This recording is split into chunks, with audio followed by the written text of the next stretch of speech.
He called her delusional.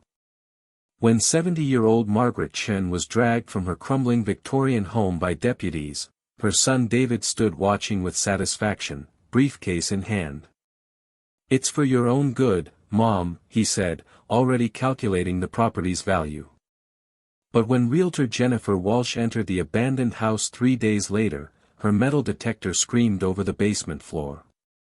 What she uncovered beneath those rotting boards wasn't just the fortune David thought he'd stolen, it was evidence of a secret operation that would send him to federal prison and transform Margaret from a discarded widow into one of the wealthiest women in California. The mother he'd called senile had been playing a longer game than anyone imagined. This is the story of how one woman's eviction became her greatest victory, and how greed destroyed the son who thought he'd won everything. The morning sun cast long shadows through the cramped studio apartment as Margaret Chen carefully rationed her instant oatmeal into 2 portions. One for breakfast, one for dinner. At 70 years old, she never imagined she'd be counting every cent, sleeping on a donated mattress in subsidized housing, but here she was, 3 months after the eviction that had torn her world apart. Her arthritic fingers trembled as she spooned the meager meal, the same fingers that had once painted masterpieces in the Victorian house she'd called home for 45 years. The house her son David now owned. The house where she'd raised him, nursed him through pneumonia, celebrated his achievements, and built a life with her late husband Thomas. Gone. All of it gone. The knock on her door was gentle but persistent. Margaret shuffled across the tiny space, her worn slippers making soft sounds against the linoleum floor. Through the peephole, she saw a familiar face, Jennifer Walsh, the realtor David had hired to sell her former home. "Mrs. Chen." Jennifer's voice was tentative. "I'm sorry to bother you. May I come in?" Margaret hesitated. This woman worked for David. But something in Jennifer's expression, a mixture of urgency and what looked like guilt, made her open the door. "5 minutes," Margaret said quietly, gesturing to the single plastic chair while she sat on the edge of her bed. Jennifer looked around the sparse apartment, her eyes widening at the contrast to the grand Victorian she was trying to sell. "Mrs. Chen, I need to ask you something about the house. Your son said you were confused about things, but you seem perfectly clear-minded to me." Margaret's laugh was bitter. "Clear-minded doesn't generate power of attorney paperwork or pay for fancy lawyers. He told me you were hoarding, that the house was a health hazard," Jennifer continued, pulling out her phone. "But I've been through every room. Yes, there were collections, books, paintings, antiques, but nothing that suggested mental decline. It looked more like a museum than a hoarder's nest." "David never understood the value of old things," Margaret replied. "To him, everything was just clutter to be converted to cash." Jennifer leaned forward. "That's what I need to ask about. I found something strange in the basement yesterday. The metal detector I used to check for old pipes, it went crazy near the eastern wall. And there are scratch marks on the floor, like something heavy was moved recently." Margaret's expression didn't change, but her hands stilled in her lap. "Did David remove anything from the basement before the eviction?" Jennifer pressed. "You should ask David what he took," Margaret said carefully. "I'm just a confused old woman, remember?" Jennifer studied her for a moment. "My grandmother was forced out of her home too. Different circumstances, but I know what it's like to watch family turn into strangers when property is involved." She stood to leave, then turned back. "I'm going back to the house tomorrow with proper equipment. If there's something there that belongs to you, something David doesn't know about, now would be the time to tell me." After Jennifer left, Margaret sat in the gathering dusk of her tiny apartment, memories flooding back. Thomas on his deathbed, pressing an envelope into her hands. "For our golden years," he'd whispered. "Promise me you'll wait. Promise me you'll only use it when the time is right." She'd promised. Even when the property taxes grew burdensome.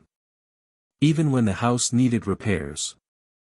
Even when David started showing up with doctors and social workers, building his case that she was incompetent. She'd kept her promise to Thomas, knowing that beneath their basement floor lay their insurance policy, not just money, but something far more valuable. The eviction had been swift and brutal. David had arrived with sheriff's deputies at dawn, papers in hand, while she was still in her nightgown. "It's a nice facility, Mom," he'd said, not meeting her eyes. "They'll take good care of you," but the nice facility had been full, and suddenly there were no funds for private care. The house needed to be sold immediately, he claimed, to pay for lawyers and debts she knew nothing about. Margaret had watched from the back of a police car as David directed movers to haul away her belongings. She'd seen him pocket small valuables, thinking no one noticed. She'd remained silent when he told anyone who'd listen that she'd lost her mind, that the house was a disaster, that he was doing this out of love. Love. The word tasted like ash in her mouth. Now, sitting in her government-subsidized prison, Margaret faced a choice. Keep the secret and let David profit from his betrayal, or trust a stranger with the truth Thomas had guarded for decades. The young realtor seemed genuine, but Margaret had thought the same about David once. Outside her small window, she watched expensive cars drive past, their occupants unaware of the forgotten woman on the third floor.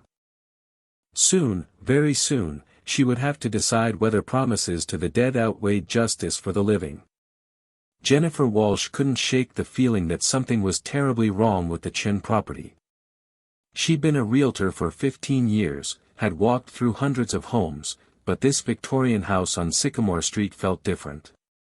It wasn't just the metal detector's reaction in the basement, it was the entire narrative David Chen had crafted about his mother. She sat in her office, spreading out the documentation David had provided. Power of attorney papers, medical evaluations, photos supposedly showing hoarding conditions. But the photos didn't match what she'd seen. They showed clutter, yes, but organized clutter, collections carefully maintained, books systematically shelved, artwork properly stored. It looked like someone had deliberately scattered items for the photographs.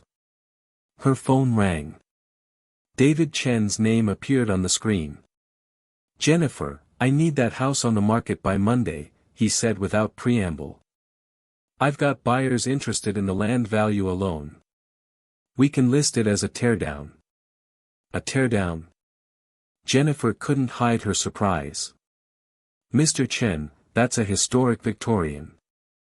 With proper staging, we could." "I don't have time for proper staging," David interrupted. "I need liquid assets immediately. Just get it listed. Price it to move." The call ended abruptly, leaving Jennifer staring at her phone. In her experience, such urgency usually meant one of two things: mounting debts or hidden secrets. Sometimes both. She pulled up property records on her computer. The house had been in the Chen family since 1978, purchased by Thomas Chen, Margaret's late husband. The records showed he'd worked as an art appraiser for international auction houses, traveling frequently between San Francisco and Asia. Margaret had been listed as a translator and cultural consultant. Interesting. Not the profile of people who would let their home deteriorate into squalor. Jennifer's next stop was the San Francisco Public Library, where she found archived newspaper articles about the Chens. Thomas Chen hadn't just been any art appraiser, he'd been one of the foremost experts on recovering artwork looted during World War II. Several articles mentioned his role in returning valuable pieces to their rightful owners, with photos showing him at ceremonies with grateful families. One article from 1992 caught her attention. Chen couple instrumental in recovering lost treasures. The piece detailed how Thomas and Margaret had worked together to identify and authenticate artifacts that had been smuggled out of China during the Cultural Revolution. The article noted their modest lifestyle despite handling millions in priceless artifacts, with Thomas quoted as saying, the real treasure is reuniting history with its people. Jennifer made copies of everything, her mind racing. This wasn't a profile of a woman who would descend into hoarding and dementia. This was someone who understood value, history, and preservation. That evening, she returned to the Victorian with professional scanning equipment rented from a construction company. The house stood silent in the fading light, its Gothic towers and wraparound porch speaking of better days. David had given her full access, confident that his confused mother had left nothing of value behind. In the basement, Jennifer set up the ground-penetrating radar. The machine's screen immediately lit up with anomalies beneath the concrete floor. Something metallic, large, and rectangular was buried approximately 3 feet down. Multiple objects, actually, arranged in what looked like a deliberate pattern. She photographed everything, documented the exact coordinates, then carefully replaced some old boxes to hide her investigation. Whatever was down there, David clearly didn't know about it. The question was, should she tell him? The next morning, Jennifer made a decision that would change everything. Instead of calling David, she drove back to Margaret's apartment. "Mrs. Chen," she said when the elderly woman answered the door. "I found something. Multiple metal objects buried in your basement. Before I go any further, I need to know, am I about to uncover something that rightfully belongs to you?" Margaret studied her for a long moment, then stepped aside. "Come in, Ms. Walsh. Would you like some tea? I'm afraid I can only offer hot water with a used tea bag." The dignity with which Margaret made this admission broke Jennifer's heart. Here was a woman who had helped recover millions in stolen art, reduced to reusing tea bags in a government-subsidized studio. "Your husband was quite famous in certain circles," Jennifer said, accepting the weak tea gratefully. "I did some research." "Thomas was a good man," Margaret replied simply. "He believed in justice. In returning things to where they belonged." "Is that what's in the basement? Things that need returning?" Margaret was quiet for so long Jennifer thought she wouldn't answer. Then, in a voice barely above a whisper, she said, "Some things, Ms. Walsh, are buried for protection. Not from thieves, but from those who would use them for the wrong purposes. My husband spent his life righting historical wrongs. What lies beneath that floor is his final mission, one that David, in his greed and impatience, must never discover. But he owns the house now," Jennifer pointed out. "Legally, whatever is there belongs to him." Margaret's smile was sad but sharp. Legal ownership and moral ownership are very different things. "Tell me, Ms. Walsh, if you knew that uncovering those objects would lead to their destruction or disappearance into private collections, would you still feel obligated to tell my son?" Jennifer found herself at a crossroads, her professional ethics warring with her growing certainty that a terrible injustice had been committed against this remarkable woman. David Chen stood in the mahogany-paneled conference room of Hartley and Associates, drumming his fingers impatiently on the polished table. Around him sat his legal team, financial advisors, and his wife Vanessa, whose designer handbag cost more than his mother's current annual income. "The Realtor is stalling," David announced. "She was supposed to list the property yesterday. Now she's talking about historical significance and proper valuation. I don't have time for this." Vanessa examined her manicured nails. "Just fire her and get someone else. Someone who understands urgency." Marcus Hartley, David's attorney, shifted uncomfortably. "There might be a slight complication." Jennifer Walsh called asking about the power of attorney documentation. She seemed concerned about irregularities. "Irregularities?" David's voice turned sharp. "Everything was done legally. Dr. Morrison confirmed my mother's diminished capacity. We have witnesses to her hoarding behavior." "Of course," Marcus assured him. But Ms. Walsh has apparently been researching your parents' background. She's asking questions about their professional history. David laughed bitterly. Their professional history? My father wasted his life chasing stolen paintings for pennies while real dealers made millions. My mother spent her days translating dusty documents nobody cared about. They lived in that crumbling house like paupers while sitting on prime real estate worth millions. If that's not diminished capacity, I don't know what is. Still, his financial advisor, Richard Stern, interjected, we need to be careful. The last thing we want is publicity. Your investors are already nervous about the delays in your tech startup funding. If there's any suggestion of elder abuse. Elder abuse? David slammed his hand on the table. I saved her from that house. Do you know what it was like growing up there? Rooms full of worthless artifacts, conversations in languages I didn't understand, my parents obsessing over provenance and history while my classmates' families vacationed in Europe. I gave her a chance at a normal life in a care facility. Which she's not in, Vanessa pointed out. She's in that awful subsidized housing. Temporarily, David said quickly. Once the house sells and my company gets its next round of funding, I'll move her somewhere better. Marcus cleared his throat. About that. The assisted living facility you selected. They're requiring 6 months' payment up front. Without the house sale. Then we need that sale immediately, David snapped. I don't care if Walsh has concerns. The house is mine. The contents are mine. Everything my parents hoarded is mine to dispose of as I see fit. Meanwhile, across town, Jennifer Walsh sat in a coffee shop with 3 of Margaret Chen's former colleagues from the Asian Art Museum. Dr. Patricia Huang, Dr. Robert Kim, and Professor Elena Volkov had all worked with the Chens on various authentication projects. Margaret's mind is as sharp as ever, Dr. Huang insisted. I saw her just 2 months before the eviction. We discussed the new authentication techniques for Ming Dynasty ceramics. She corrected an error in my translation of a maker's mark. Professor Volkov nodded vigorously. This is character assassination. Margaret and Thomas Chen are legends in our field. The idea that she became a hoarder is absurd.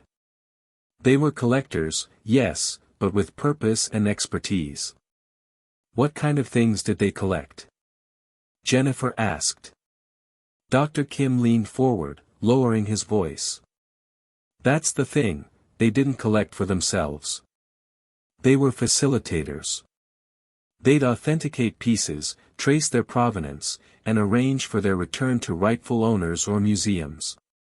Sometimes they'd hold items temporarily while legal matters were sorted out. Hold them where? Jennifer pressed. The 3 scholars exchanged glances. Thomas was very secretive about security, Dr. Huang admitted. He used to say, the best vault is the one nobody knows exists. Jennifer felt the pieces clicking together. Did they ever mention anything about storing items at their house? Never directly, Professor Volkov said. But Thomas once told me that the safest place to hide something valuable was beneath something worthless. I always thought it was a metaphor. That afternoon, Jennifer received a call from David's lawyer. Ms. Walsh, my client is concerned about your delays in listing the property. He's instructed me to inform you that if the house isn't on the market by tomorrow, he'll be forced to find alternative representation. Mr. Hartley, Jennifer replied carefully, I have a fiduciary duty to ensure accurate valuation. Given the historical significance of the property and your parents' professional background. My client's parents were eccentric academics who died with less than $5,000 in the bank, Hartley interrupted. Whatever romantic notions you've developed about their work, the fact remains that the property belongs to David Chen, and he wants it sold. Immediately. After the call, Jennifer sat in her car outside the Victorian, watching the sun set behind its towers. She thought about Margaret in her tiny apartment, dignity intact despite everything taken from her. She thought about Thomas Chen, who spent his life returning stolen treasures to their rightful owners. And she thought about what might lie beneath that basement floor, something Thomas had hidden, something Margaret had protected even at the cost of her own freedom. Tomorrow, David would likely fire her. But tonight, she had one last chance to uncover the truth. The question was, did she dare? Jennifer Walsh made her decision at 2 a.m., staring at the ceiling of her bedroom. She'd been a realtor for 15 years, had built her reputation on integrity and discretion. But never before had she felt such a clear moral imperative to act against a client's interests. By dawn, she was dressed and heading to Margaret Chen's apartment with a plan. "Mrs. Chen," she said when Margaret opened the door, still in her bathrobe. "I'm going to be fired today. But before that happens, I need you to tell me everything. No more half-truths or cryptic responses. What's buried in that basement?" Margaret studied her for a long moment, then stepped aside. "Come in. This conversation requires more than weak tea." From a hidden compartment in her small closet, Margaret produced a tin of good coffee she'd been saving. As it brewed, she began to speak. In 1998, Thomas was approached by a group of families whose artwork had been looted during the Japanese occupation of China. These weren't just paintings, they were cultural treasures, some dating back to the Song dynasty. The families had been searching for decades, and Thomas had the connections and expertise to help. Jennifer listened, transfixed, as Margaret continued. It took him 5 years, but he located most of the pieces. They were in private collections, museums that had acquired them without proper provenance, black market dealers' vaults. The legal battles to reclaim them would have taken decades and millions of dollars the families didn't have. So what did he do? Margaret's smile was enigmatic. Thomas proposed an alternative. He would acquire the pieces through his network, using techniques that were, let's say, creative but not entirely legal. The families agreed to pay him not in money, but in other artifacts they had managed to preserve. His fee was simple, one piece from each family collection, chosen by him, to be held in trust. Held in trust for what? For justice, Margaret said simply. Thomas believed that someday, international law would catch up to morality. That there would be proper mechanisms for returning looted art without bankrupting the victims. Until then, someone needed to preserve the evidence, keep the pieces safe, and maintain the documentation that would eventually see them home. Jennifer's mind raced. The basement contains 23 pieces of Chinese art spanning 800 years, Margaret confirmed. Plus gold coins, jade sculptures, and most importantly, a complete archive of documentation proving the provenance of over 300 looted artifacts currently in museums worldwide. The physical items alone are worth approximately $40 million. But the information? That's invaluable. Why didn't you tell David? Margaret's expression hardened. Because my son has become everything Thomas fought against. He sees art as commodity, culture as currency. He would sell those pieces to the highest bidder without a thought for their true owners. David proved who he was when he sold my wedding ring the day after the eviction, claiming it was for my care. I saw him pocket the cash. Jennifer felt sick. We have to get those items out before he discovers them. How? Margaret asked. I have no legal right to enter the property. David has made sure of that. But I do, Jennifer said slowly. For the next few hours, at least.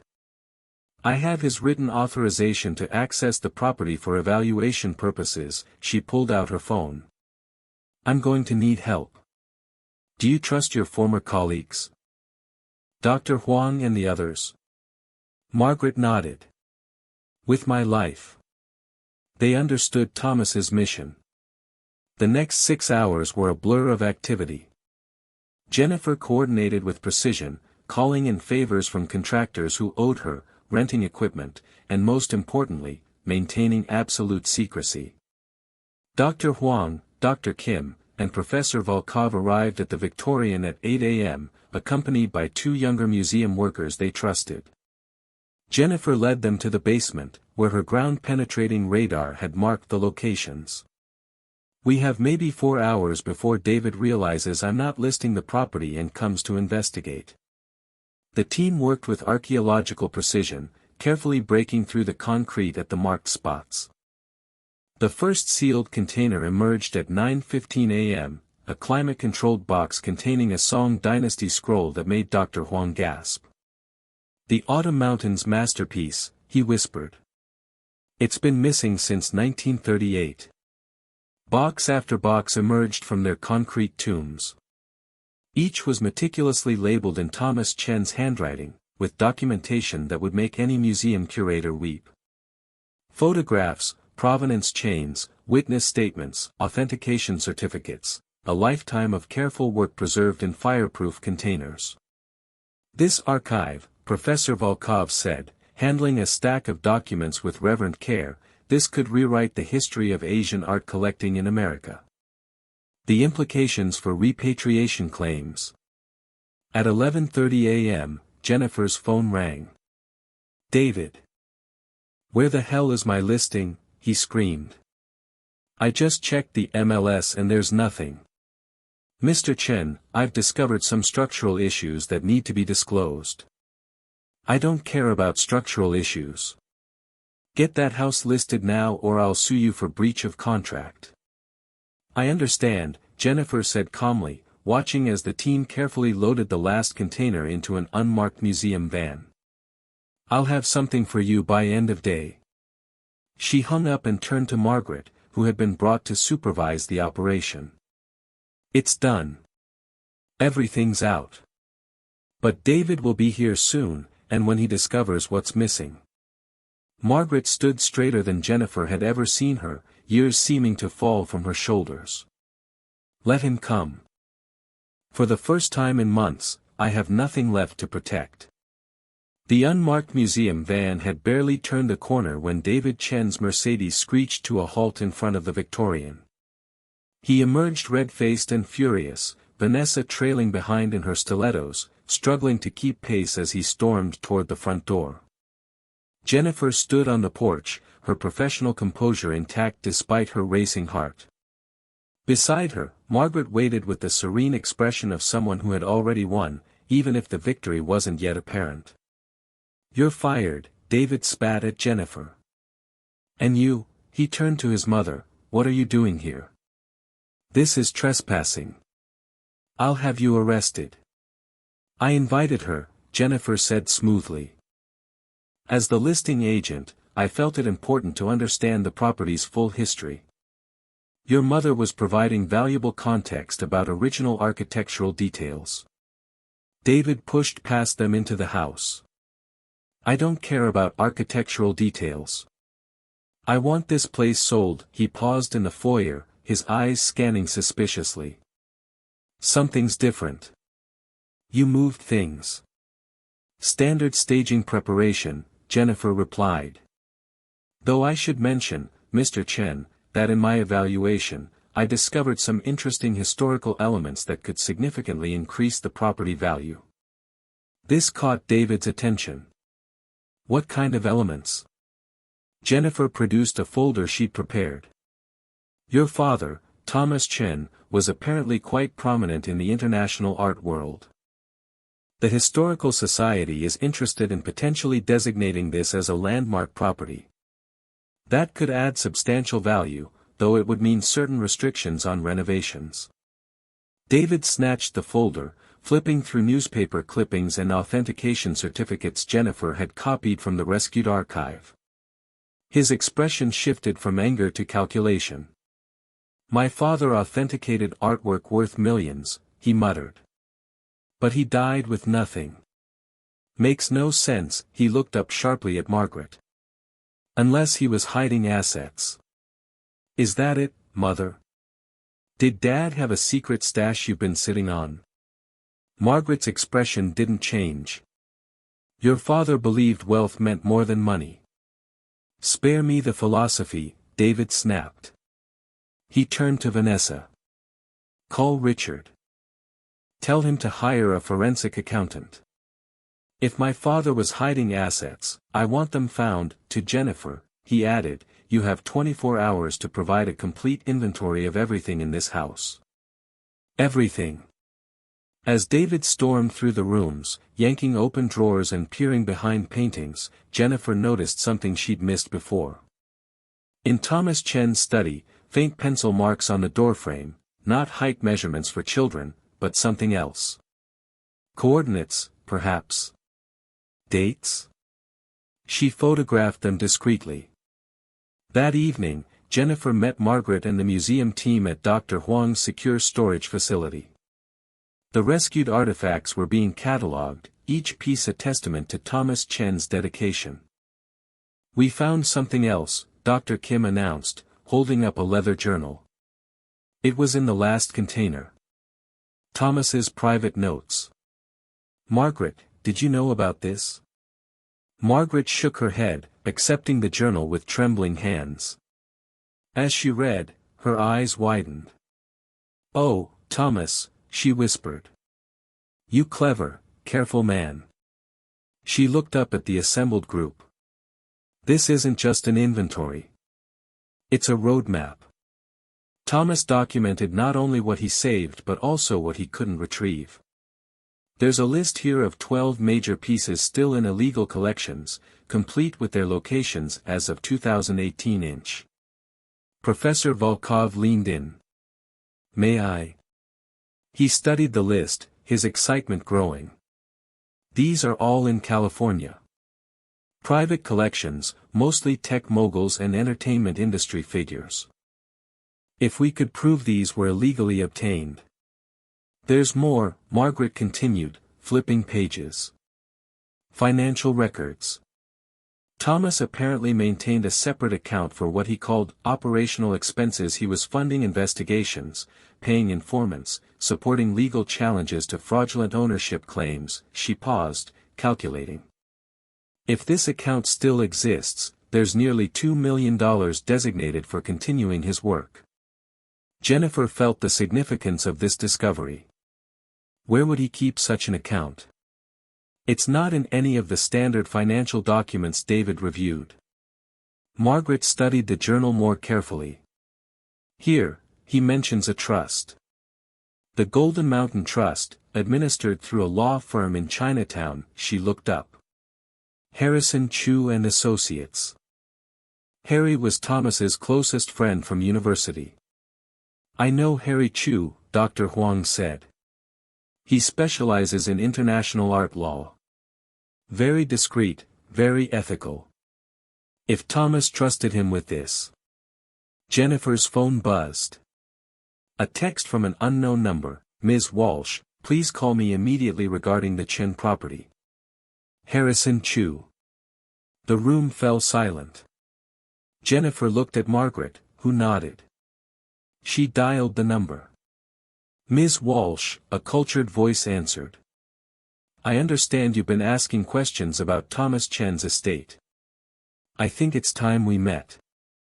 Can you come to my office tonight? And please, bring Margaret. There are documents that require her signature. 2 hours later, Jennifer and Margaret sat in Harrison Chu's elegant office overlooking Portsmouth Square. The elderly lawyer regarded them with keen intelligence. Thomas was my closest friend, he began. When he created the Golden Mountain Trust, he gave me very specific instructions. The trust was to remain dormant until one of two conditions was met: either Margaret requested access, or someone attempted to illegally profit from the artifacts he protected. He placed a thick folder on the desk. This morning, I received notice that David Chen has filed paperwork claiming his father's professional archive as part of the estate. He's also been contacting known dealers in Asian art, fishing for information about pieces his father might have hidden. Chu's expression hardened. This triggers the second condition. Harrison Chu opened the folder with deliberate precision, revealing documents that made Margaret gasp. Bank statements, legal agreements, and most shocking of all, a sealed envelope marked, to be opened only upon attempted sale of the Sycamore Street property. Thomas was nothing if not thorough, Chu said, sliding on reading glasses. May I? Margaret nodded, her hands clasped tightly in her lap. Jennifer watched as the elderly lawyer broke the seal and extracted several pages covered in Thomas Chen's careful handwriting. My dearest Margaret, Chu read aloud, if you are hearing this, then our son has chosen greed over family, just as I feared he might. Please forgive me for keeping these final secrets from you, but I needed to protect you from any legal culpability. Margaret's eyes filled with tears as Chu continued reading. The letter detailed Thomas's creation of a complex trust structure designed not only to preserve the rescued artifacts but to fund their eventual repatriation.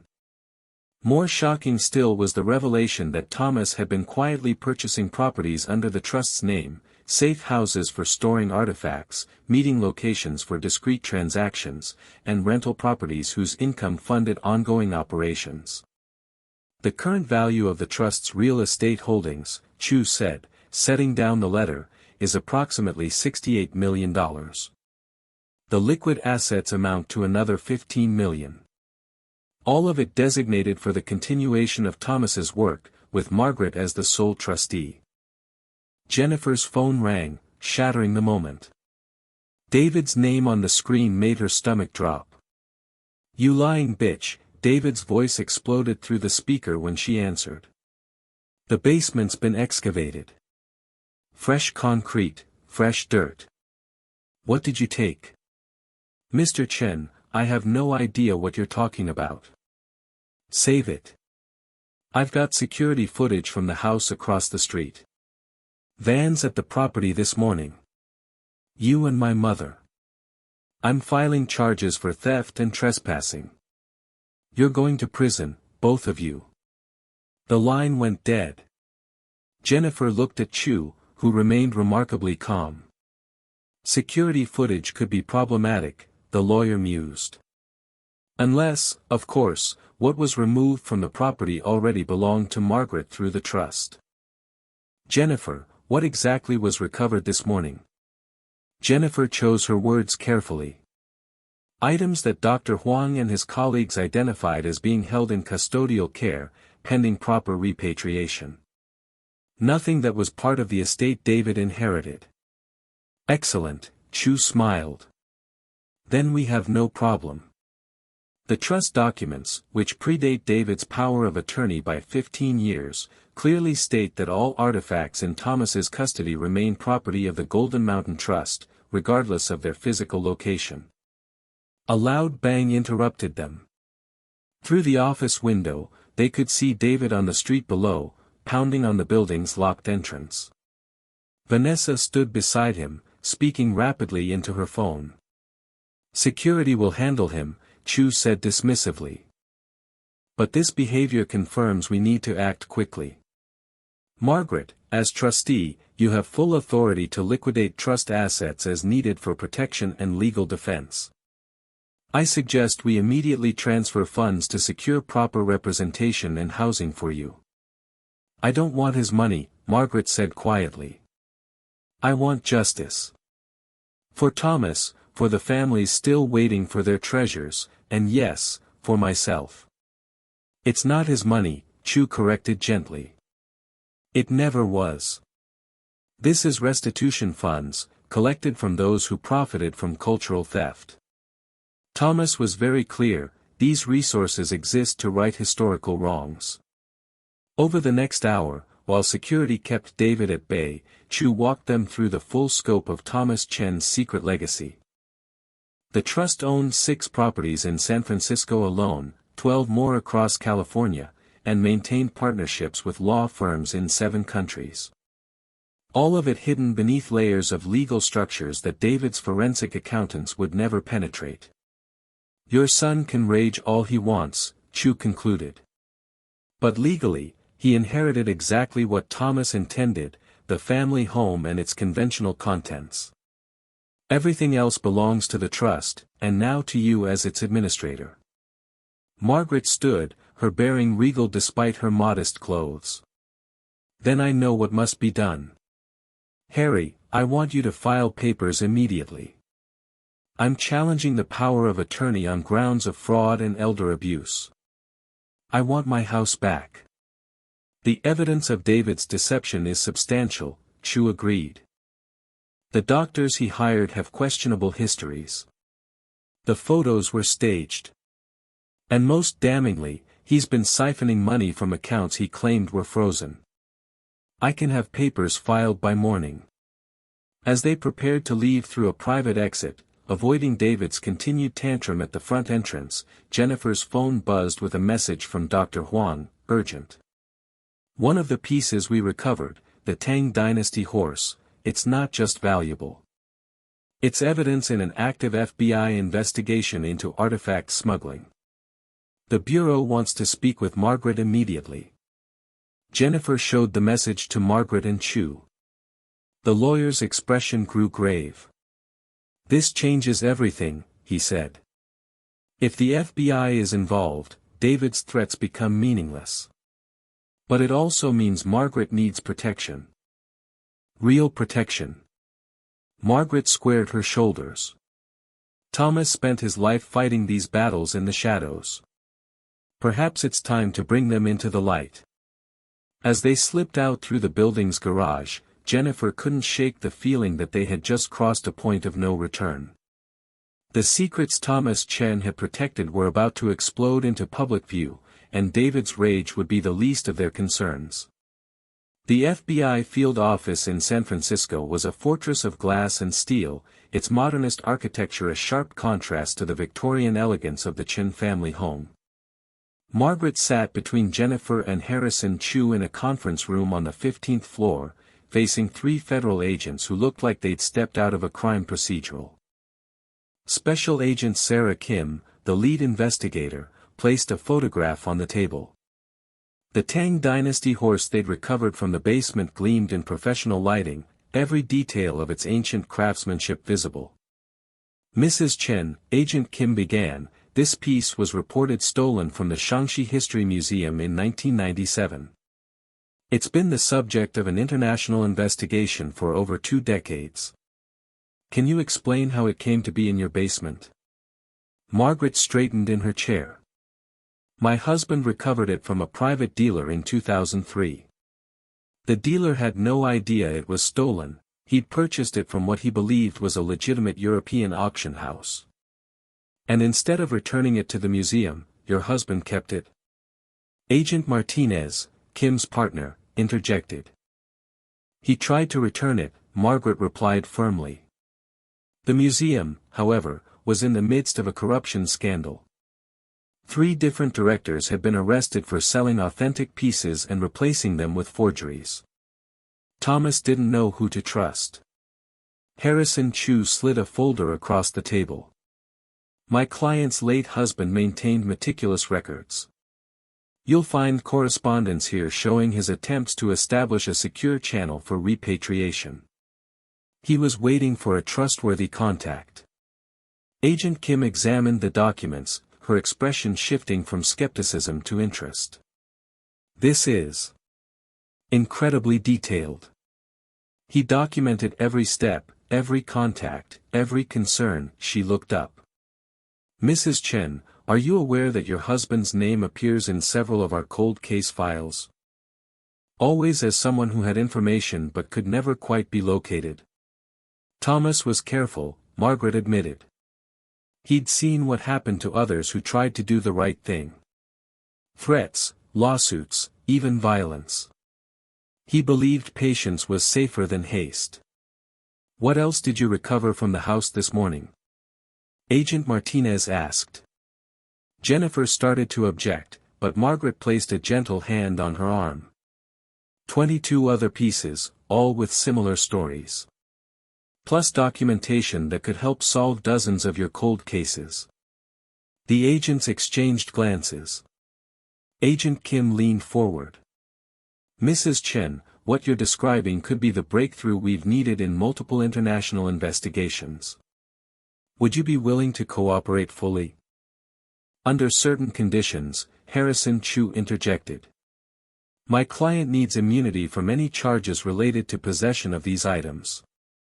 She also needs protection from those who might not want this information revealed. Protection?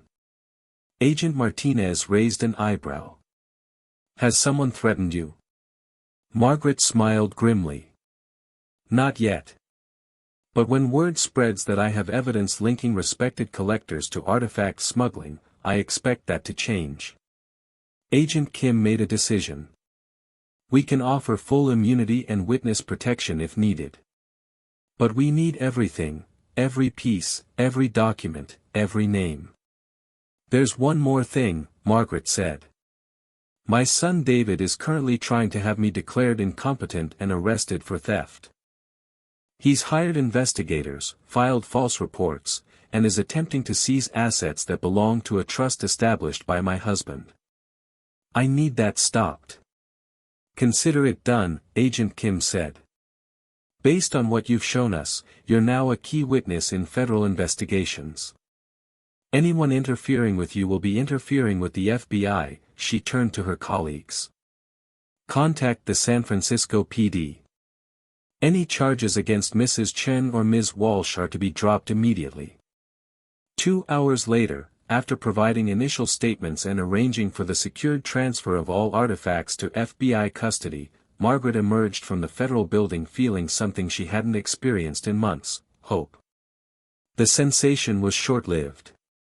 David stood by her car, his face contorted with rage. Vanessa was nowhere to be seen. You think you've won? He snarled as they approached. I don't know what lies you've told them, but I'll expose you. Senile old woman playing games she doesn't understand. David, Margaret said sadly, I'm your mother. How did we come to this? You were never my mother, David spat. You were his wife. His assistant. His shadow. Everything was about the great Thomas Chen and his noble mission. Well, he's dead, and his mission dies with him. Harrison Chu stepped forward. Mr. Chen, I'm obligated to inform you that your power of attorney has been challenged and an emergency injunction has been filed. You're to have no contact with your mother and no access to the Sycamore Street property until the court rules. David's face went white. You can't do this. It's already done, Chu replied. I suggest you contact your attorney. As David stormed off, making threats about lawsuits and publicity, Jennifer noticed something. A van across the street, its occupants watching their interaction with obvious interest. She nudged Margaret. We're being watched. FBI, Margaret said calmly. Agent Kim assigned them. She said the names in Thomas's files include some very powerful people. People who won't be happy about this investigation. That evening, back in her tiny apartment but now with FBI protection stationed outside, Margaret finally allowed herself to process the day's revelations. Jennifer had stayed with her, unwilling to leave her alone after such upheaval. $68 million in real estate, Jennifer said, still stunned. Why did you live so modestly? Margaret poured tea, good tea, from a box Jennifer had brought. Because Thomas and I agreed that wealth without purpose is corruption. Every property he bought served a function. Every dollar saved was meant for the mission. She paused. I suppose now I have to decide what to do with it all. You could start by moving somewhere safer, Jennifer suggested. This place. You deserve better. Margaret looked around the sparse apartment. You know what I deserve? To go home. To my house, where Thomas and I built our life. Where every room holds memories, her expression hardened with determination. And that's exactly what I'm going to do. The emergency court hearing was scheduled for the following Monday. Margaret spent the weekend in a secure hotel, courtesy of the FBI, while Jennifer worked with Harrison Chu to prepare their case. But it was Dr. Patricia Huang who delivered the revelation that would change everything. She arrived at the hotel on Sunday evening, carrying a battered leather briefcase and wearing an expression of barely contained excitement. "Margaret, I've been going through Thomas's archive," she began before even sitting down. "The FBI gave me access to help authenticate the pieces. But I found something they missed, a hidden compartment in one of the document boxes." She opened the briefcase, revealing a collection of photographs, letters, and what appeared to be banking documents. Thomas wasn't just recovering stolen art. He was tracking the entire network: dealers, collectors, museum officials, even government contacts who facilitated the trafficking. Margaret examined the papers, her eyes widening. These names. David's business partners are on this list. Richard Stern, his financial advisor. The Hartley Law Firm. Even Vanessa's family. She looked up. My God, Thomas knew. He knew who David was getting involved with.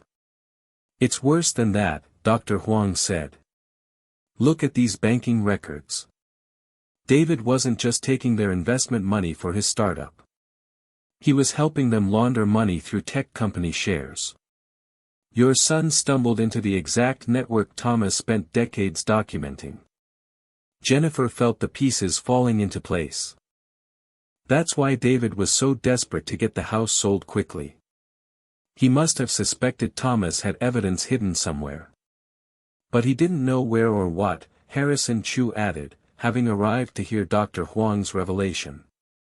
His panic, the false medical documents, the rush to liquidate, he was trying to destroy evidence he couldn't even locate. Margaret stood abruptly, pacing to the window. "I need to call Agent Kim. If David is actively involved with these people. He's not just trying to steal your house," Chu finished. "He's trying to protect a criminal network." Within an hour, the hotel room had transformed into a crisis center. Agent Kim arrived with a team of analysts, immediately recognizing the significance of the new evidence.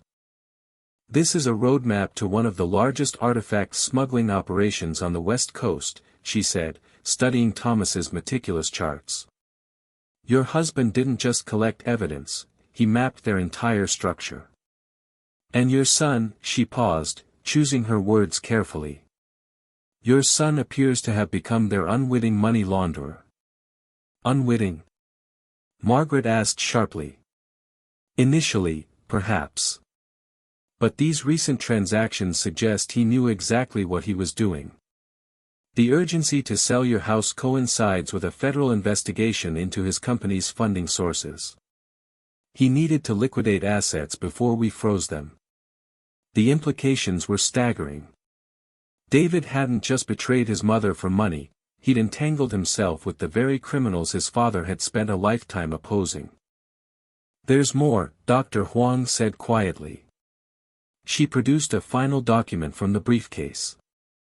Thomas's last entry, dated a week before his death. He knew David was in trouble. He was planning to confront him, to offer him a way out.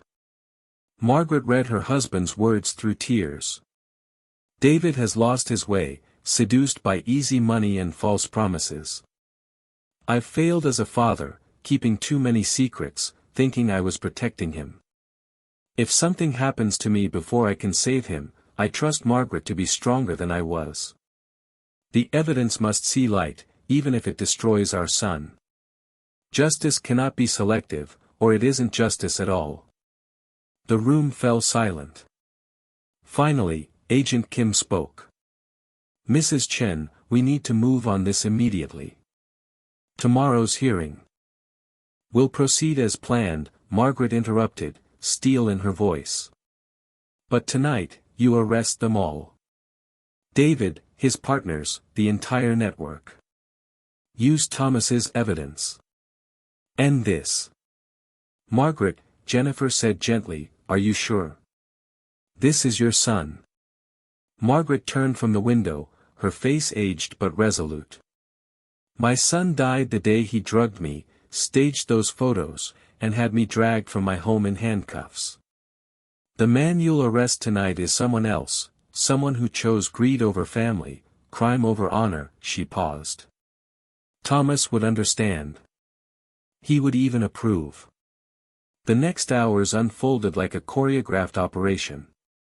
FBI teams, armed with Thomas Chen's decades of evidence, launched simultaneous raids across San Francisco. By midnight, 17 arrests had been made, including Richard Stern and Marcus Hartley. David Chen was taken into custody at his Palo Alto home, Vanessa screaming about lawyers and lawsuits as federal agents led him away in handcuffs. Among the evidence seized from his home office were documents confirming he'd known about the artifact smuggling for months and had been actively helping conceal transactions. Margaret watched the news coverage from her hotel room, Jennifer and Harrison Chu beside her. The reporters were already calling it the largest artifact trafficking bust in U.S. history, with international implications that would take years to fully unravel. Thomas's spirit guided this outcome, Chu said softly. No, Margaret corrected. He would be heartbroken. But he would know it was necessary. She turned from the television. What happens now? Now, Agent Kim said, having returned from coordinating the arrests, you're the hero of this story. The woman who sacrificed everything, even her own son, to honor her husband's legacy and pursue justice.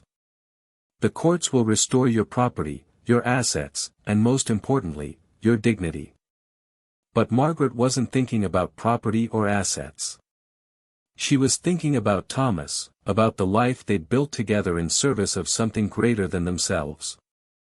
She was thinking about the families who would finally see their treasures returned, the criminals who would face justice, and the son she had lost long before tonight. Tomorrow, she would reclaim her home. But tonight, she mourned, for David, for Thomas, and for the family that had been shattered by choices made in shadow and greed.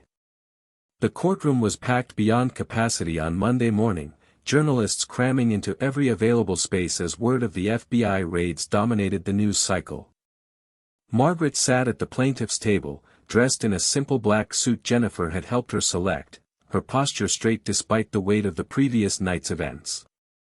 Judge Patricia Watanabe, known for her no-nonsense approach to elder abuse cases, reviewed the documents before her with sharp attention. The defendant's table sat conspicuously empty.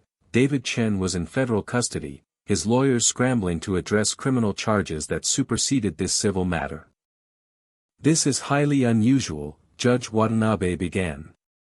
A competency hearing where the defendant is under federal investigation for crimes potentially connected to the matter at hand. She looked directly at Margaret.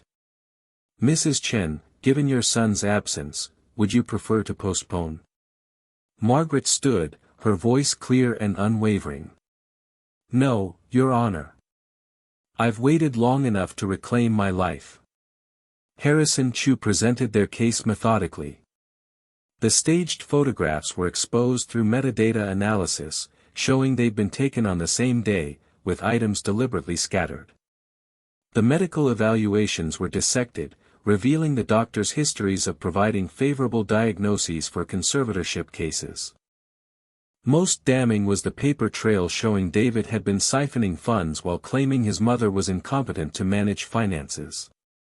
Your Honor, Chu concluded, this wasn't just elder abuse.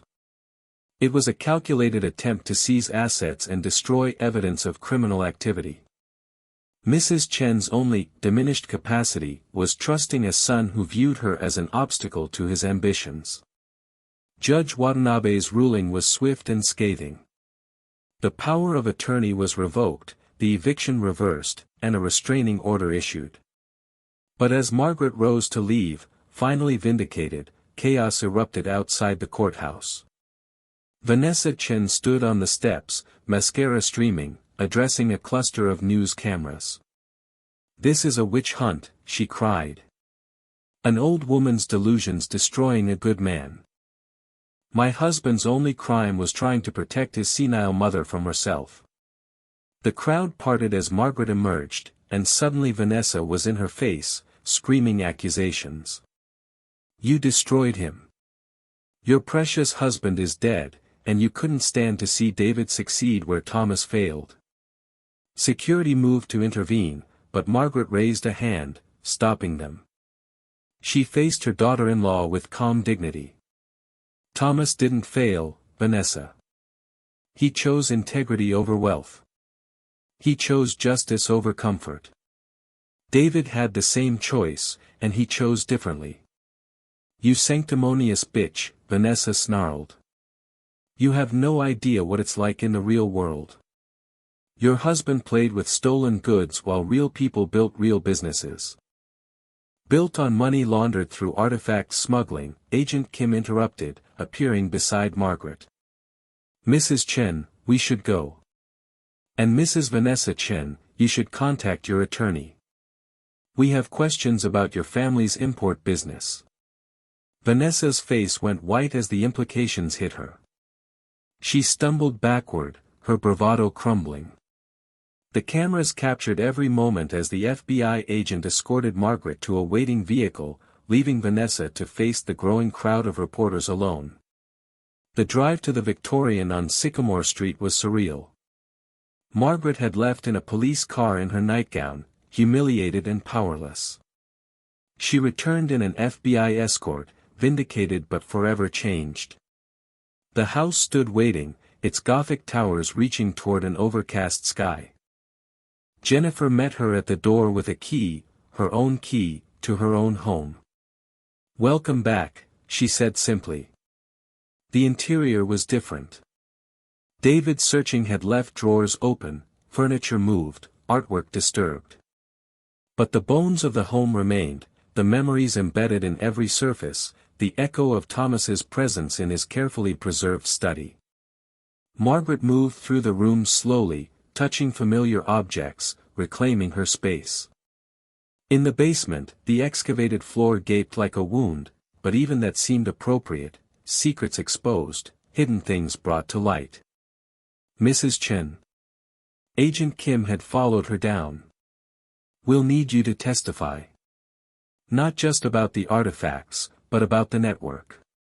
Your husband's evidence is solid, but your testimony could ensure convictions. Of course, Margaret agreed. But I have a condition. Kim raised an eyebrow. The artifacts must go home, Margaret continued. Not to museums that will profit from displaying them, but to the families and institutions they were stolen from. That was Thomas's dream. I won't testify unless the FBI commits to full repatriation. That's complicated. International law, competing claims. Then uncomplicated, Margaret said firmly. You have the evidence. You have the network. Use this victory to do what's right, not just what's legally convenient. That evening, Margaret sat in Thomas's study, surrounded by the work of their lifetime.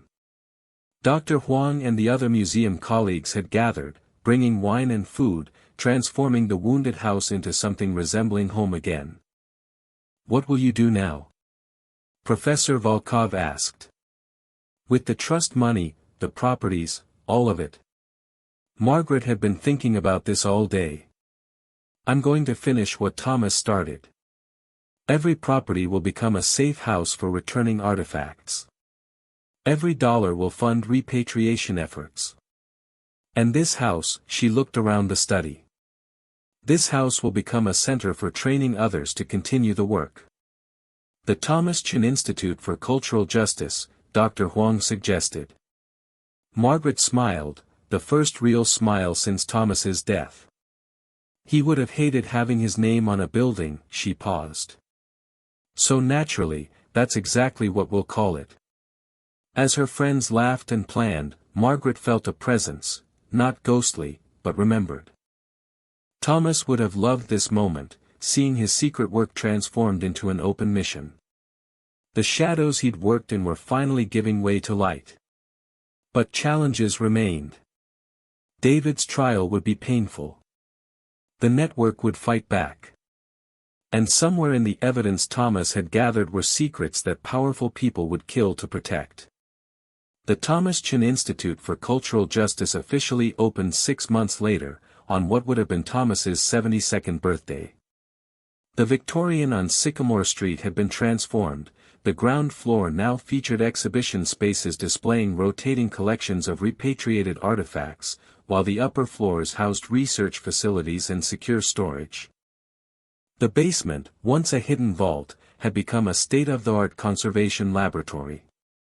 Margaret stood before a gathering of diplomats, museum directors, and journalists from around the world. At 71, she commanded the room with quiet authority, her hair elegantly styled, wearing the jade necklace Thomas had given her on their wedding day, one of the few personal items she'd kept from their collection. My husband believed that stolen beauty remains stolen, no matter how many hands it passes through, she began, her voice carrying clearly through the room. Today, we return the first group of artifacts to their rightful homes. 23 pieces, representing 8 centuries of Chinese cultural heritage, will fly to Beijing tomorrow. Applause filled the room, but Margaret noticed the tension among certain attendees. Several prominent collectors had been invited, those whose names appeared in Thomas's files but who hadn't yet been charged. She wanted them to see what justice looked like, to understand that their time was coming. In the audience, Jennifer Walsh watched with pride. She'd left real estate to become the Institute's director of operations, finding more purpose in returning cultural treasures than she'd ever found in selling houses. Beside her sat Harrison Chu, now the Institute's legal counsel, and the team of museum experts who'd become Margaret's inner circle. We've also announced our first grant recipients, Margaret continued. 12 young scholars from countries affected by cultural theft will study here, learning the techniques Thomas developed for tracking and authenticating stolen artifacts. They'll return to their nations equipped to reclaim their own heritage. The presentation continued with Dr. Huang unveiling the first public display of Thomas's archive, documents, photographs, and evidence that told the story of the largest artifact trafficking network in American history. The FBI had agreed to declassify portions for educational purposes, and the impact was immediate. Journalists photographed every panel, recognizing the names of dealers, collectors, and institutions still operating. As the event progressed, Margaret noticed a disturbance near the entrance. Vanessa Chen had arrived, uninvited, dressed in black as if in mourning. Security moved to intercept her, but Margaret raised a hand. Let her come. The crowd parted as Vanessa approached the podium. She looked haggard, her designer clothes replaced by simple attire, her face bare of makeup. The investigation had frozen her family's assets, revealing their own connections to the smuggling network. 5 minutes, Vanessa said quietly. That's all I ask. Margaret studied her former daughter-in-law, then nodded. 5 minutes. Vanessa took the microphone with shaking hands. I came to apologize. Not for David, he made his choices. But for my blindness. For my greed. For helping destroy a family that only wanted to do right. She paused, struggling for composure. I've been cooperating with federal investigators. My family's import business was built on trafficking. We knew, and we didn't care. The Chen family name stood for integrity, and we corrupted it with our presence. The room was silent, everyone sensing the weight of this confession. I've brought something, Vanessa continued, producing a small wrapped object. David took this from Margaret's jewelry box during the eviction. Said it was worthless costume jewelry. I kept it, thinking maybe it had sentimental value. She unwrapped it carefully, revealing an ancient gold seal. I showed it to an expert last week. It's a Ming Dynasty imperial seal, worth approximately $2 million. It belongs to China, not to me. Margaret accepted the seal with steady hands, recognizing it immediately. Thomas had been holding it for a family in Beijing, waiting for safe passage. David had stolen it thinking it was worthless, and in doing so, had proven everything Thomas believed about the blindness of greed. "Thank you," Margaret said simply. "This will go home with the others." Vanessa nodded and turned to leave, then stopped. "David's trial starts next month. He's expected to get 20 years. I'll be testifying against him." She met Margaret's eyes. "I know it doesn't undo the pain, but I wanted you to know, someone else will be speaking the truth about what he did to you." After Vanessa left, the event continued, but the atmosphere had shifted. Her public confession had driven home the human cost of cultural theft: families destroyed, legacies corrupted, trust shattered for profit. That evening, as the last guests departed, Margaret stood alone in Thomas's study, now the Institute's research library. The walls were lined with his books, his desk preserved as he'd left it, but the secret compartments were empty, their contents now serving justice rather than hiding from it. Agent Kim appeared in the doorway. "Incredible event. The Chinese delegation is thrilled. They're talking about creating a similar institute in Beijing." "Thomas's vision is spreading," Margaret replied. "International cooperation was always his dream." "There's something else," Kim said. "The investigation has expanded. Based on the evidence here, we're now working with Interpol and agencies in 12 countries. The network Thomas documented. It's global. What you've built here isn't just a museum, it's become the center of an international effort." Margaret smiled. "Then we'll need more space. Good thing the trust owns several buildings." As Kim left, Margaret walked to the window overlooking the garden. Where once there had been overgrown grass, now a meditation garden bloomed, with a small monument to Thomas at its center. The inscription read, "Justice is patient, but persistent." David's arrest had been the explosive climax, but this quiet, determined building of something lasting, this was the true victory. Every artifact returned, every student trained, every trafficker exposed added another stone to the foundation Thomas had laid in secret. Tomorrow, she would fly to Beijing to see the artifacts return to their homeland. Next month, she would testify at David's trial, the final chapter in their family tragedy. But tonight, she was home, in the house that had hidden so many secrets, now transformed into a beacon of truth. The phone rang. Dr. Huang's excited voice burst through, "Margaret, you need to see the news. 3 major collectors just announced they're donating their Asian collections for authentication. They're scared. The tide is turning." Indeed it was. What had started as one woman's eviction had become a movement. The boy who'd mocked his parents' modest life had inadvertently created the catalyst for their greatest triumph. And somewhere, Margaret was certain, Thomas was smiling. 1 year later, Margaret Chen stood in the Great Hall of the Palace Museum in Beijing, watching as the last of the repatriated artifacts was carefully placed in its display case.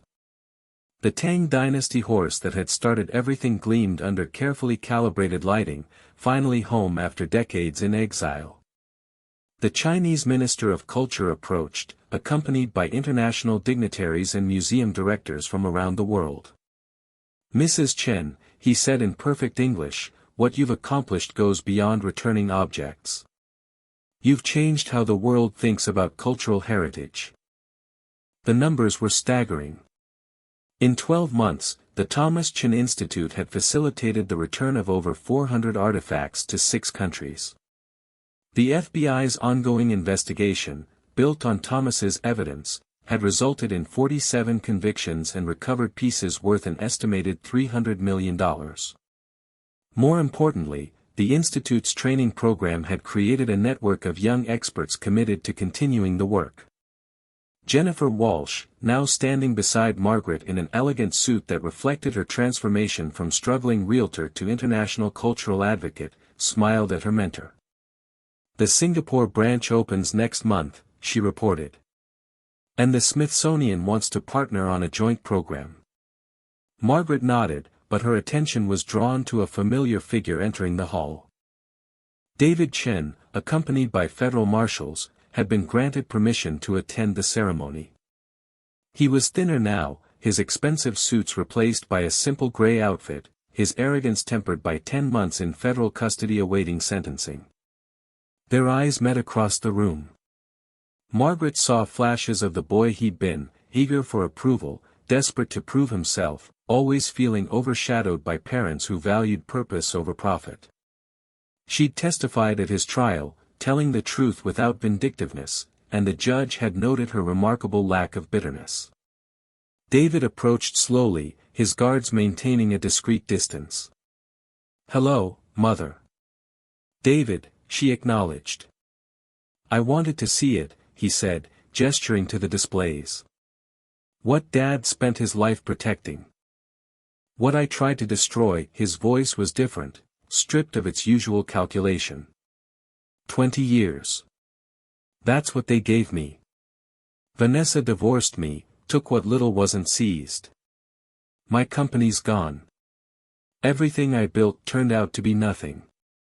And what Father built endures, Margaret observed, not unkindly. David nodded slowly.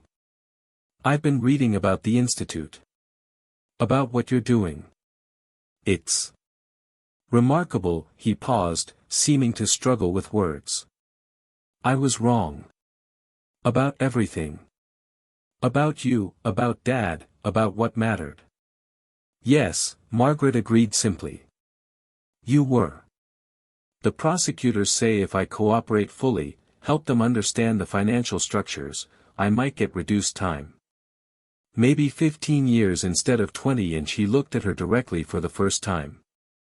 Would you visit?" "Not often. Just sometimes. So I can learn about the work. Understand what I missed." Margaret studied her son, the man who drugged her, evicted her, tried to destroy her life. She thought of Thomas, who'd believed in redemption even for those who trafficked in stolen beauty. She thought of the young people at the Institute, eager to right historical wrongs. Could her own son find his way back from the darkness he'd chosen? "Perhaps," she said finally. "We'll see." The ceremony began, with Chinese officials presenting Margaret with the Order of Cultural Merit, their highest honor for cultural preservation. As she accepted the award, she thought of that morning over a year ago when she'd measured instant oatmeal into 2 portions, certain her life was ending in humiliation and poverty. Harrison Chu had helped her not just reclaim her house but restructure the entire trust. The real estate portfolio now generated millions annually, all directed to the Institute's operations. The Victorian on Sycamore Street had become a pilgrimage site for scholars and investigators. And Margaret herself had transformed from a discarded widow into a global symbol of justice and dignity. "My husband Thomas believed that beauty belongs to humanity, not to individuals," she said in her acceptance speech, delivered in Mandarin that surprised many attendees. "He spent his life in shadows, protecting what others would steal. Today, his work stands in the light, carried forward by a new generation who understand that cultural heritage is not commodity but birthright." Later, at the reception, Vanessa approached hesitantly. She'd lost everything in the investigation, her family's business, their assets, their reputation. But she'd gained something harder to define, a conscience. "I'm working with the FBI full-time now," she told Margaret quietly. "Using what I know about the smuggling networks to help track stolen pieces. It doesn't undo what I was part of, but maybe it helps balance the scales." Margaret noticed how Vanessa's eyes kept drifting to David, standing alone despite the crowded room. "He's changed," Vanessa said. "Prison does that. Makes you face who you really are." "Some people change," Margaret corrected. "Others just learn to hide better. Time will tell which David is."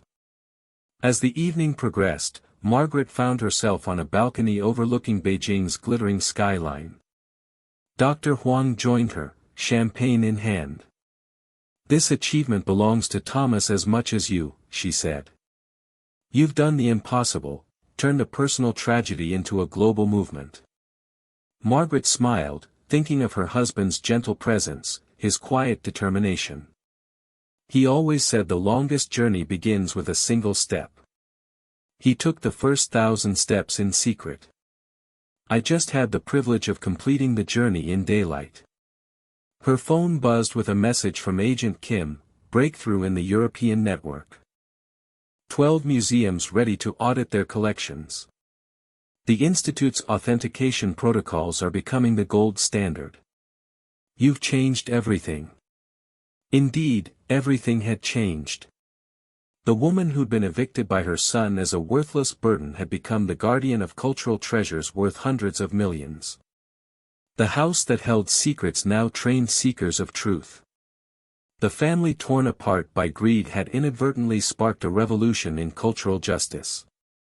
But most importantly, Thomas Chen's patient work in shadows had finally found its purpose in the light, carried forward by the woman he trusted above all others, the woman who'd chosen justice over comfort, truth over family, and proved that sometimes the greatest treasure is an unbending conscience. As fireworks erupted over Beijing celebrating the return of its cultural patrimony, Margaret Chen stood tall, no longer the evicted mother but the architect of redemption, the quiet force that had turned betrayal into triumph and secrets into justice. The boy who'd called her senile had given her the greatest gift imaginable, the opportunity to prove that integrity, like true art, only grows more valuable with time. 5 years after the eviction that changed everything, Margaret Chen walked through the gardens of the Thomas Chen Institute for Cultural Justice. At 75, she moved with the measured grace of someone who had found their purpose late in life but embraced it fully.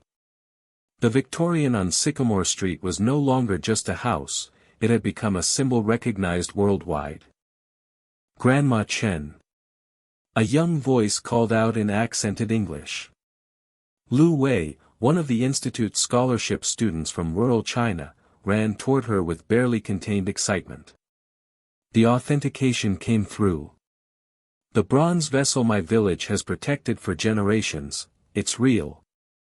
Western Zhou Dynasty." Margaret smiled, remembering Thomas's words about the most beautiful views coming after the hardest climbs. "And what will your village do now that it's authenticated?"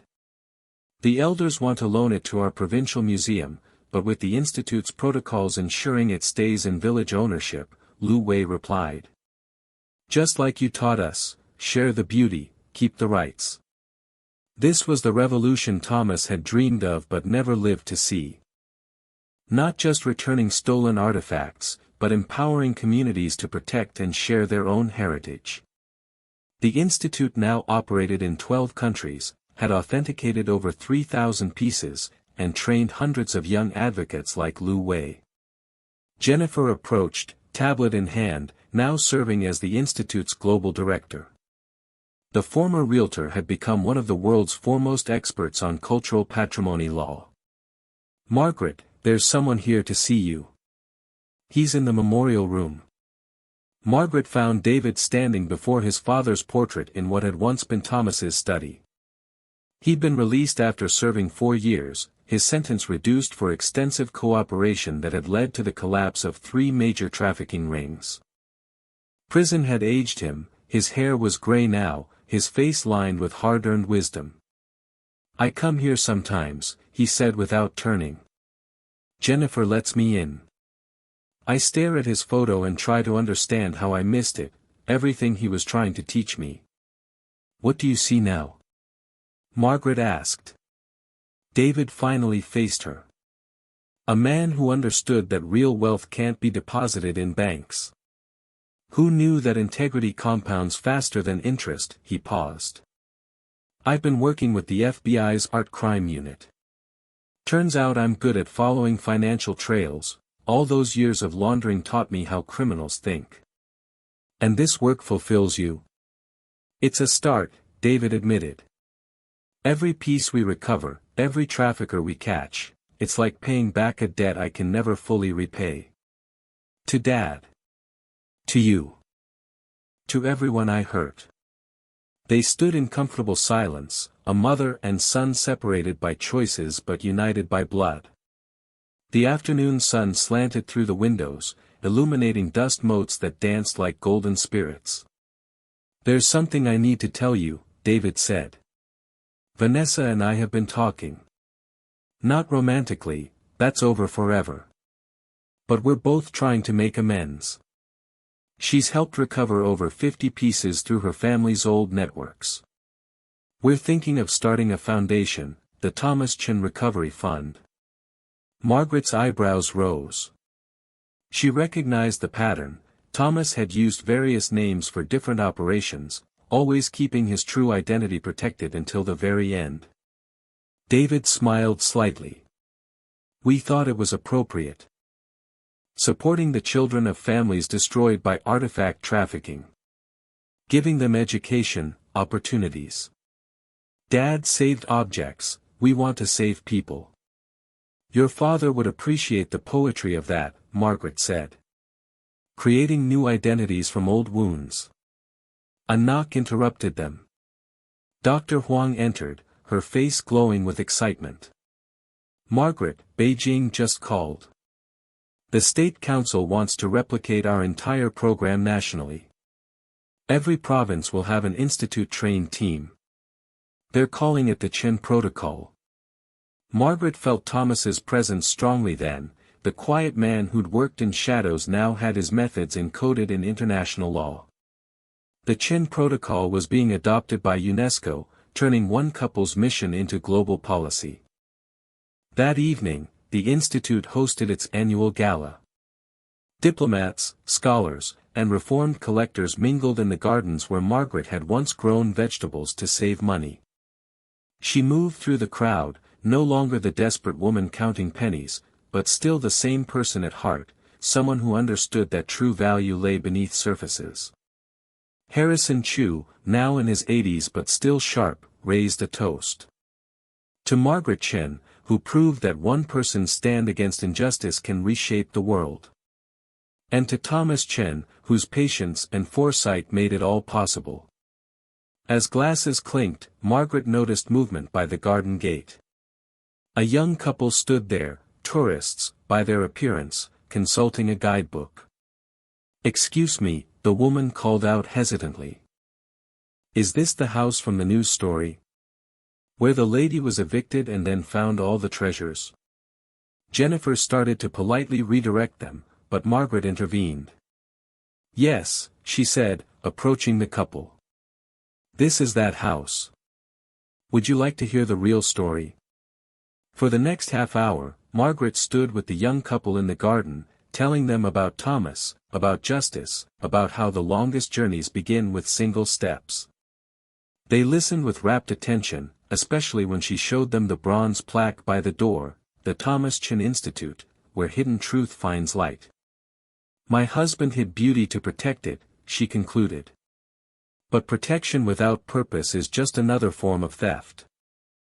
Now his secrets serve their true purpose, returning beauty to where it belongs and teaching others to do the same." As the couple left, eyes shining with inspiration, Margaret returned to the gala. She found David and Vanessa speaking with potential donors for their foundation, Jennifer coordinating with international partners, and Lu Wei excitedly planning his village's first cultural exhibition. The woman who'd been evicted from this house in her nightgown, mocked by her own son, dismissed as senile and worthless, now stood at the center of a global movement. But more importantly, she stood at peace, with her past, her choices, and her purpose. Thomas had left her more than artifacts and millions. He'd left her a mission that transformed tragedy into triumph. And in fulfilling that mission, she discovered the greatest treasure of all, that sometimes, being forced from your home is the only way to find your true place in the world. As the evening stars emerged over San Francisco, Margaret Chen smiled, knowing that somewhere, Thomas was smiling too. The boy who'd evicted his mother had inadvertently created a legend. The house that had hidden secrets now illuminated truths. And the family broken by greed had become a symbol of justice's patient, inexorable victory. The story that began with eviction had ended with elevation. But in truth, it hadn't ended at all, it had transformed into something larger, carried forward by every artifact returned, every trafficker caught, every young person trained to see beauty as birthright rather than commodity. Margaret Chen, once mocked and discarded, had become immortal in the only way that mattered, through the justice she served and the lives she changed. And that, Thomas would have said, was worth more than all the hidden treasures in the world.